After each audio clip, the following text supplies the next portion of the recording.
তাহলে কবর জান্নাতের সামনে কয় বড় একটা দিবাই তাকায়।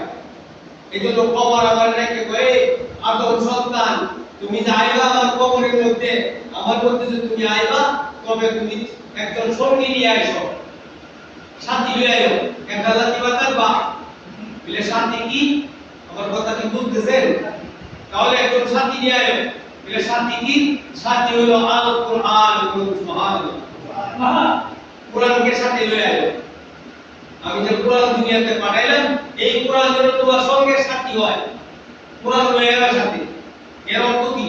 এর অর্থ হলো তোমার জিন্দেগিতে কোরআন যদি তুমি না জানো তাহলে চেষ্টা করে টাকা খরচ করো, পয়সা খরচ করো, একজনের পায়ে ধরো, হাতে ধরো, যেমনই হোক তোমার জিন্দেগিতে তুমি কোরআন শিক্ষার জন্য চেষ্টা করো, কোরআন শিখো।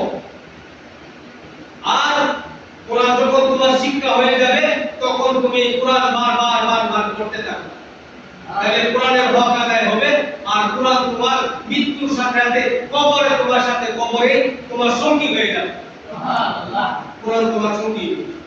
এরপরে কইছে আরেকটা বিষয় যে আমি অন্ধকারের ঘর, খবরটা কে কো আমি অন্ধকারের ঘর বাতি নিয়ে আইসো।